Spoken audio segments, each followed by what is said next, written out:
ವೃತ್ತಿಯ ಮೇಲೆ ಗುರುವೆಂಬ ಬೀಜವಂಕುರಿಸಿ ಭಕ್ತಿಯೆಂಬ ವೃತ್ತಿಯ ಮೇಲೆ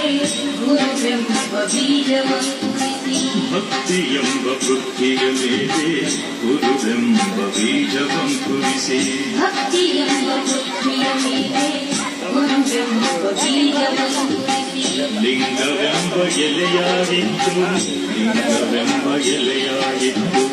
ಲಿಂಗವೆಂಬ ಎಲೆಯಾಯಿತು ಲಿಂಗವೆಂಬ ಎಲೆಯಾಯಿತು ಲಿಂಗವೆಂಬ ಎಲೆಯಾಗಿತ್ತು ಲಿಂಗವೆಂಬ ಎಲೆಯಾಗಿತ್ತು ಲಿಂಗವೆಂಬ ಎಲೆಯಾಯಿತು ಲಿಂಗವೆಂಬ ಎಲೆಯಾಯಿತು ಭಕ್ತಿಯೆಂಬ ವೃತ್ತಿಯ ಮೇಲೆ ಗುರುವೆಂಬ ಬೀಜವಂಕುರಿಸಿ ಭಕ್ತಿಯೆಂಬ ವೃತ್ತಿಯ ಮೇಲೆ ಗುರುವೆಂಬ ಬೀಜವಂಕುರಿಸಿ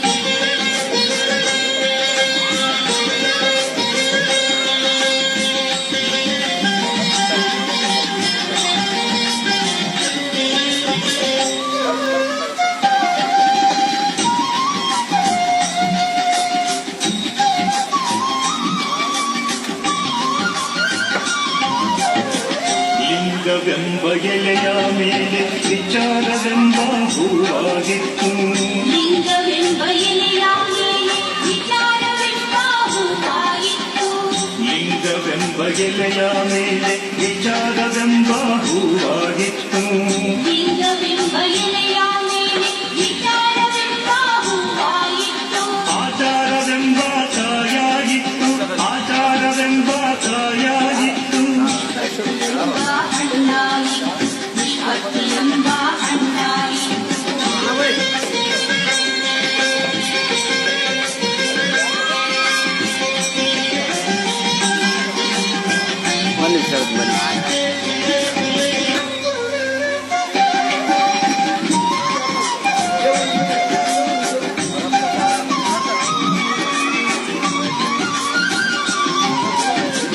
ಲಿಂಗವೆಂಬ ಎಲೆಯ ಮೇಲೆ ವಿಚಾರವೆಂಬ ಹೂವಾಗಿತ್ತು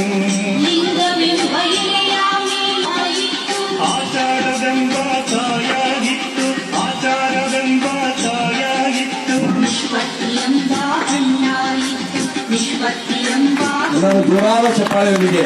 ಶರಣಬಸವರನ್ನು ಅಭಿನಂದಿಸಬೇಕಾಗಿರುತ್ತೆ. ಇದು ವಿಶೇಷವಾದ ಒಂದು ಭಾವಚಿತ್ರ. ಏನಂತಂದ್ರೆ ನಾವು ಮೇಲೆ ತಿಳಿಸಕ್ಕೆ ಕಷ್ಟ ಆಗ್ತದ. ಕುಮಾರ ಶರಣಬಸವ ಮೊದಲು ಕೆಳಗಿಂದ ಉಲ್ಟಾ ಇಳಿಸಿ ಅದನ್ನ ಅದು ಯಾವುದೇ ಬ್ರಷ್ಗಳ ಬಳಕೆ ಇಲ್ಲದೆ ಕೇವಲ ದಾರದ ಮುಖಾಂತರ ಕೇವಲ ಒಂದು 5 ರಿಂದ 6 ನಿಮಿಷದೊಳಗಡೆ ಇಂಥ ಒಂದು ಭಾವಚಿತ್ರವನ್ನ ಬಿಡಿಸಿದಂತ ಶರಣಬಸವ ನಮ್ಮ ಹಟ್ಟಿ ಚನ್ನಣಿಯ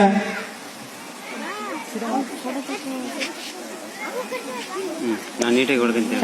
ನಾ ಕಳಿಸ್ತಾ ಇದ್ದೀನಿ ಮಲ್ಲಪ್ಪ ಹೆಮ್ಮಡಿಯವರ ಪುತ್ರ ನಿವೃತ್ತ ಕಾರ್ಮಿಕರ ಮಗ. ಈ ಒಂದು ಯುವಕ ಒಂದು ಇಂಥ ಅದ್ಭುತವಾದ ಬಸವೇಶ್ವರ ಒಂದು ಭಾವಚಿತ್ರವನ್ನ